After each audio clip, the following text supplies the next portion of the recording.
All right, ladies and gentlemen, we're back. It is now day 35, episode 36, 40 days of 4VKM. And the timestamp on this video is 3:05 and like 35. And you have the date that it was released was 11/11/2022. So 11/11/22. You have two 22s there, right? And you have an 11/11. So the name of the video is called Good Day to Save the World, right? And the thumbnail picture is a picture of JFK Jr. standing next to Donald Trump, right? So I like to call this like a small little 4VKM commercial. I actually dropped this during the Super Bowl halftime show. I tried to drop a lot of like the best of 4VKM during that and take advantage of the hashtag Super Bowl, which worked pretty well actually. Got a lot of views, got some red pills out there for some folks, right? So we had a couple good clips out there, but this was one of them. So I was very happy to see that work. Now, it starts off with this another useful idiot, right? Jordan Kepler. Jordan Kepler, I don't know his name, not that important. But I do like the stuff he says, right? Because just like his buddies Ben Collins, Will Somner, Doney, they continue to carry our water. So keep going, fellas. Keep going. You guys are doing a great job. You're doing a great job. So he does a podcast, and he's diving into conspiracies and, debunking all these conspiracy theories and whatnot. So he does a JFK Jr. episode, right? I think this was his first episode of the podcast too, right? He went for the biggest one first, right? Which one do I have to discredit first? This one, right? So, and who does he have on? He has Will Somner, the other guy, right? So Will Somner's in here. You got Jordan Kepler, I don't know what he is, right? But what's one of the first things he says? He goes, on July 16th, 1999, John F. Kennedy Jr. died in a plane crash. Or did he? And then, cut to it, right? So we show you JFK Jr. on Jay Leno. We've shown that clip, Rodman World Peace, before. We've shown it a couple times. But he's talking about George Magazine, introduced as the editor-in-chief of George Magazine. And around this same time, a couple months beforehand, Gene Ho brought back George Magazine and brought it back in a big way because they had billboards in Times Square, right? George is back, right? And they had these big billboards. And I remember somebody going taking pictures and like proving, yeah, that's really there. There really is a George Magazine billboard up in Times Square right now on the digital ads. So it's very cool. Now, Gene Ho has said some very interesting stuff. He did say that he was in South Dakota that time when, if you remember on July 4th, Trump was at South Dakota for a rally, firework display while he was still the president. And you remember there was a figure that people saw on top of George Washington on Mount Rushmore, right? Somebody had walked out, kind of raised their hands. A bunch of people from down below saw it. Then there's that guy that's like a professor, some sort of teacher or something that talks about that and says he was flying the helicopter and he was with Don Jr. and Gene Ho, and Gene Ho went and took some pictures of this guy who he says is John F. Kennedy Jr. On the top of Mount Rushmore.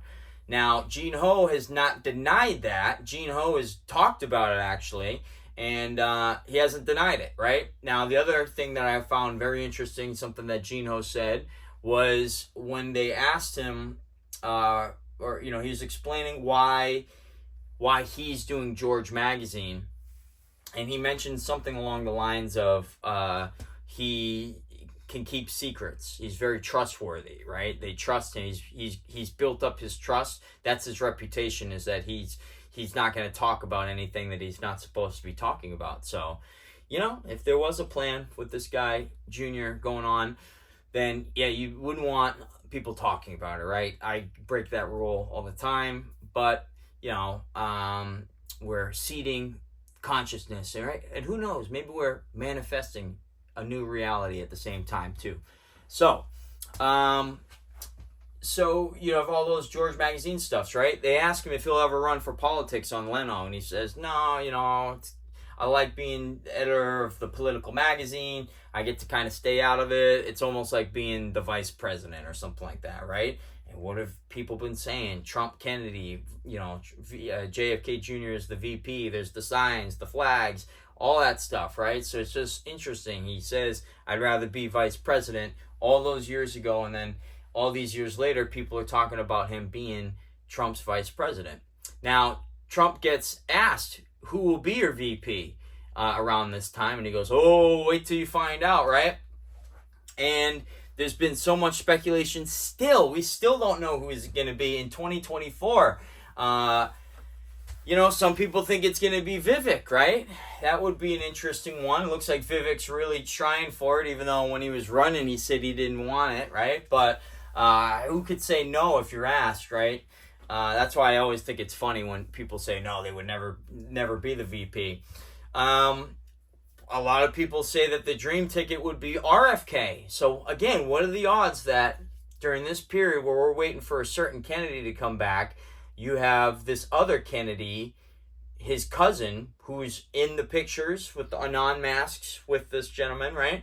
And he's running for president at the same time too, and he seems pretty aligned with Trump on a lot of stuff. Now, Trump camp has recently come out and said, that ain't happening.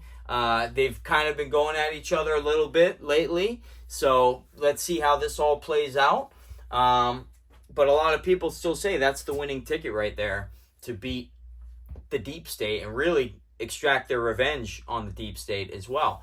RFK, because of what happened to his dad and his uncle. Trump, for what happened to him, right? So it's going to be interesting, but we still don't know, right? Sebastian Gorka, which, he's got to be, I wouldn't take everything he says at 100% face value. He said he knows who the VP is going to be, and it's a great New Yorker. That was a good Sebastian Gorka impression. He's a great New Yorker, and he will, he's going to be able to do things for Trump that nobody else would be able to do. He's perfect. He's perfect for the choice, right? And QAnon is just crazy. Those people who believe in QAnon are just absolutely crazy, right? So that's Sebastian Gorka for you guys right there. Now, it's interesting. He said it's going to be a New Yorker. Now, Roger Stone has come out and said Sebastian Gorka, I don't think he named him, but he was basically like, Trump doesn't know, or Sebastian Gorka doesn't know. And there's really not a lot of good options from New York if that was the case. You have, who's out there that Trump would consider? Elise Stefanik? I don't know. It's kind of underwhelming, right? Lee Zeldin. Lee Zeldin just lost his governor's race, right? So I'm not a big fan of picking people who lose their races to run with you. You also had, who else? Rudy Giuliani. That ain't happening, right? They've destroyed his reputation. George Pataki, no, that ain't happening, right? So when I think of New Yorker, well, JFK Jr. was a New Yorker. He was a New Yorker. So, but again, I don't think Sebastian Gorka knows what he's talking about in this regard. And even if he did, I don't think, I lost it a little bit there, but I don't think that Gorka would be in favor of JFK Jr. If somebody said, if somebody asked him, is it JFK Jr.? You go, you must be a crazy QAnon person, right? So I don't think that's who he was talking about. But again, it couldn't have been any other state, right? If they were like, it's an Ohio guy, then, you kind of got to rule out Jr. out then at that point, right? But no, it was a New Yorker. It was a New Yorker. So anyway, go back to these two clowns, Sumner and Kepler, whatever the hell his name is. They're talking about how Trump, by the way, is still the president, right? Well, maybe he's not the president, but maybe he's the commander-in-chief. And we say maybe because he's always walking around with somebody right near him carrying something that looks like the nuclear football. At the same time, you always see his planes. He has military escorts for his planes, right?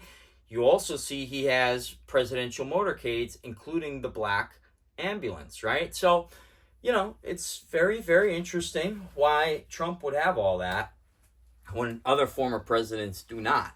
But who's to say? Who's to say, right? So you have Sebastian Gorka would not agree with that either. But it is what it is. So Will Somner is kind of explaining the origins of this whole thing, and he's talking about Q. Oh, this mysterious Q thing starts posting, and then after Q is posting, a mysterious figure comes along called R and says this is all about JFK Jr. And he goes, and that's how the whole JFK Jr. thing kind of starts, right? Now think about it. You have QR codes, right? Q comes after R. So it's, R follows Q is another way to look at it. And then they have these little beautiful things called QR codes that we've been showing and talking about a lot in the last couple episodes, right? The 4VKM QR code, the Bray Wyatt QR codes. So we love QR codes. We love Q and R, right? So, they talk about how then Junior would have faked his death to go underground, right? And who else faked their death in WWE television? Vincent Kennedy McMahon. And this is a wild one, right? He did it on June 11th, 2017. So 6/11, add up 6/11, you get 17. I'm sorry, it was 2007, not 17.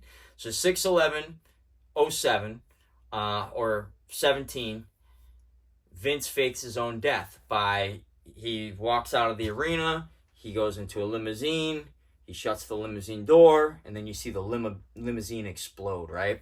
That night, WWE.com had headlines, Vince McMahon dead, right? And now the storyline is going to become who killed Vince McMahon.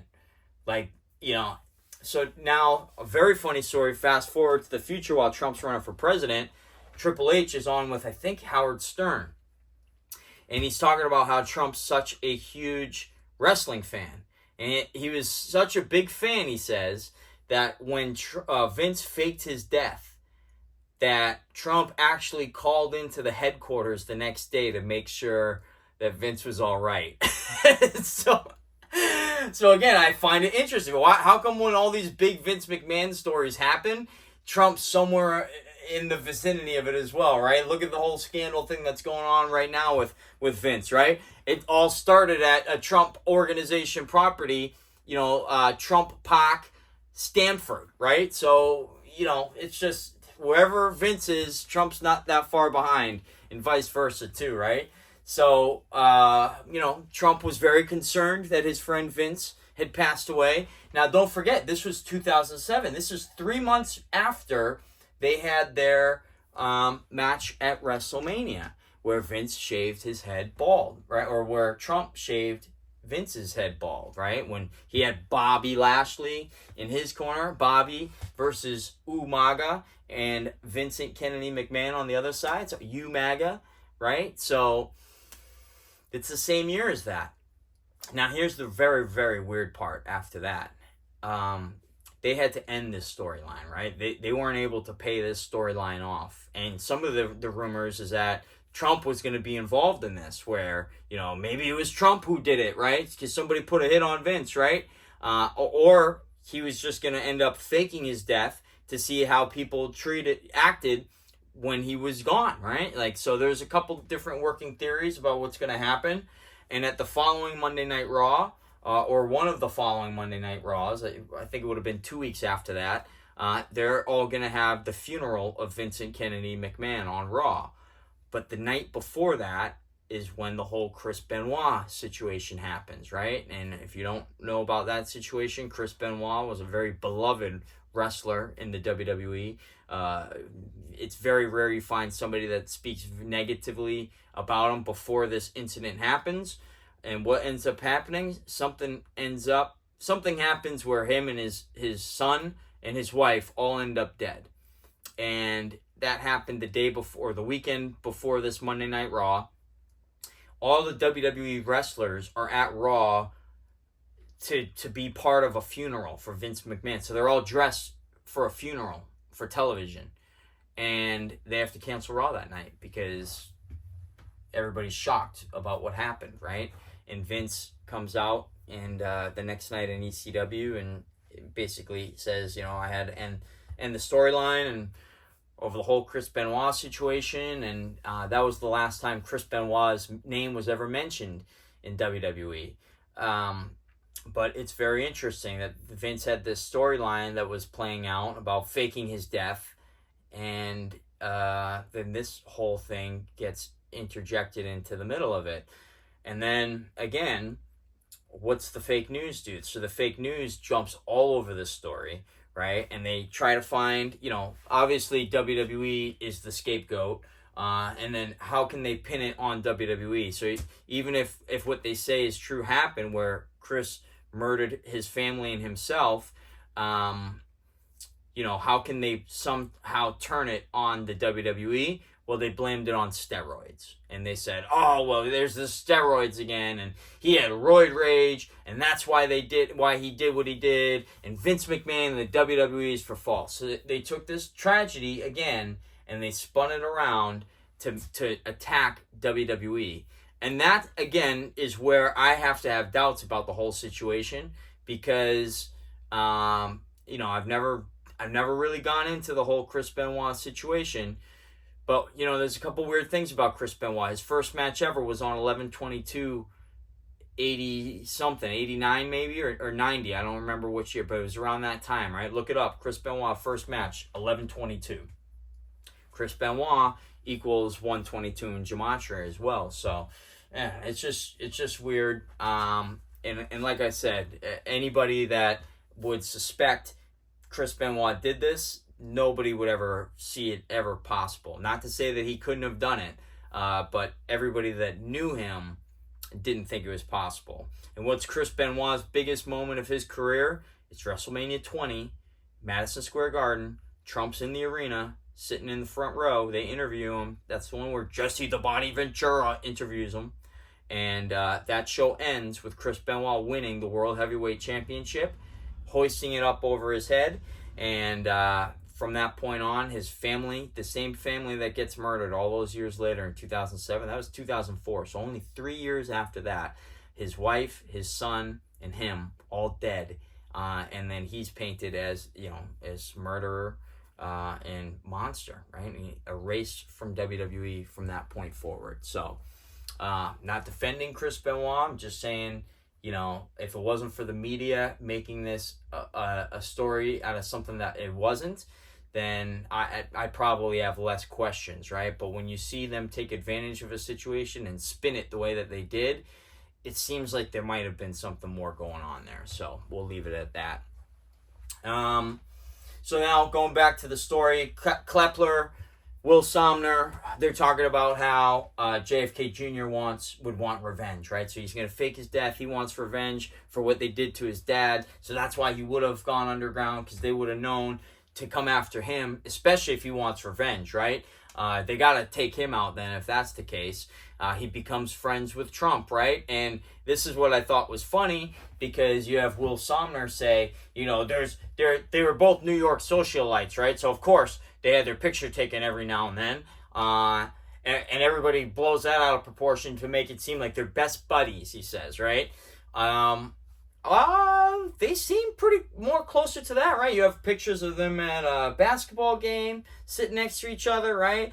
Or how about the letter that Larry King reads, when Trump's father dies, and JFK Jr.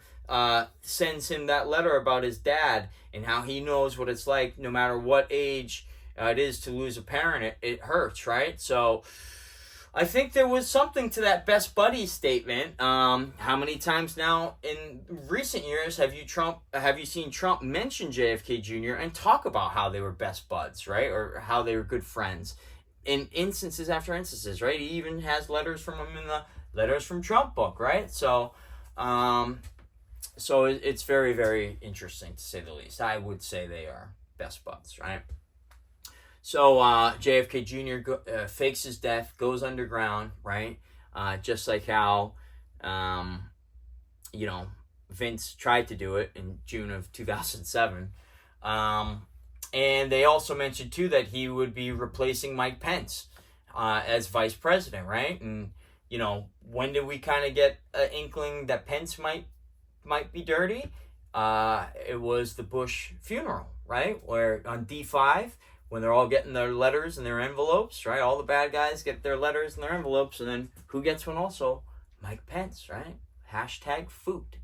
So Pence gets his letter, and I line that up with, when I think about what's in that letter, I think about one of the first Monday Night Raws I ever saw as a kid. It was when Vince wheels out Vince McMahon, who's in a wheelchair, throws him in the ring, takes out a toy gun, and puts it right to Vince's head. Vince thinks it's a real gun.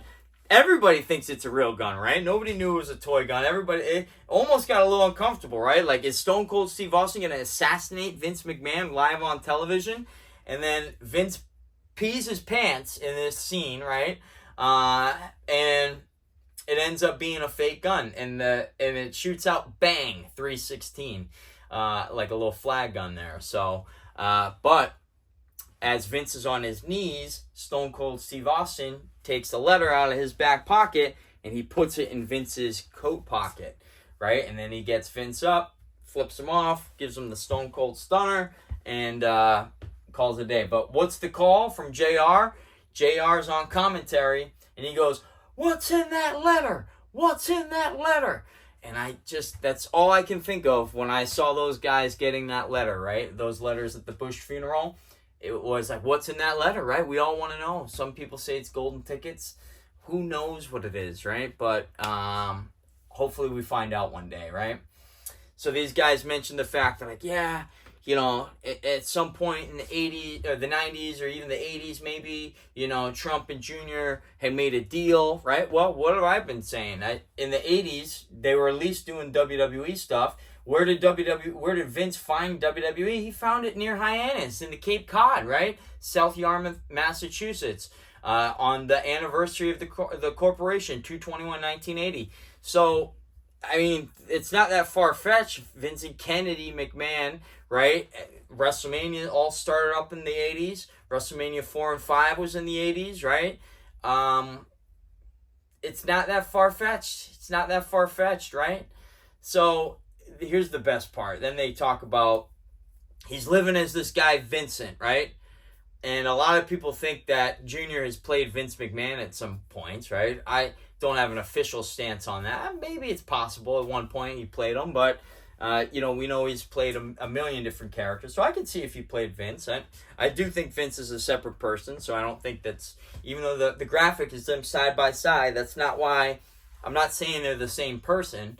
That graphic, the 4VKM logo, is actually from a pay-per-view WWE did back when they bought WCW and ECW. It's called Invasion, and the logo for that was half the face was Vince's, the other half was Shane McMahon's, right? So that's where we got that picture from, WWF Invasion poster. So. But if you do look at that picture, it's almost like a damn perfect match. I mean, there was not a lot of manipulation that went on there to make that look lined up. It's pretty, in my opinion, it looks better than the Trump Elvis photo that he just posted on Truth Social. I mean, look at the side-by-sides. It is a little nuts there, right? So anyway, he's talking about he's living as this guy, Vincent. Now, what Vincent is he talking about? He's not talking about Vincent McMahon. He's talking about Vincent Fusca, right? What's Vincent Fusca wear? He wears the fedora hats, right? So, Vince came out with a fedora hat one time too. And when was that? It was the night after WrestleMania 23 when he fought with Trump and Trump shaved his head. And in order for, Vince can't wear a ball cap with his suit, right? So what's he do? He gets a fedora hat. So he comes out wearing a fedora hat, Vince McMahon, all bald underneath there. And so it's interesting. These guys are saying that he's pretending to be, he's living as this guy, Vincent. He's, wearing fedoras. He's trying to make fedoras cool again, right? And there you have Vince McMahon, the night after being with Trump, when Trump shaved his head. He's wearing a fedora hat. And there's actually, I think on Raw's 1000th episode, they were interviewing a bunch of people that what their favorite Monday Night Raw moments were. And you have Donald Trump talk about that instance as well. He goes, when I shaved his head the next night, one of my favorite Monday Night Raws was the next night. Vince comes out. He's got a little bit of a black eye. He's got a hat on, he says, right? So, stood out to Donald Trump. And that's really it. We end it with Vince McMahon, his fedora hat, saying, you expect me to eat a nice slice of humble pie, right? And Vince has had his share of humble pie in the last couple weeks, right? So we'll see how that all shakes out at the end of the day. That's where the 4VKM podcast is going to be very, very important. So again, this was a short one today. 11/11/22 release date, 3:05 minute long. Check out the video. Good Day to Save the World, which is the song that goes with the video. Perfect song for it, right? The best buddies, Trump and JFK, we'll call them.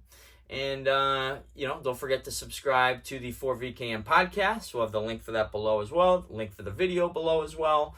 And 4VKM.com for all of your 4VKM episodes. You can watch them all in order. We're going to be adding the reviews to it soon. So, you have them side by side. You can watch them all at the same spot. So, until next time, got a couple of these episodes left. And then I can take a day off finally, right? Until next time, enjoy the show.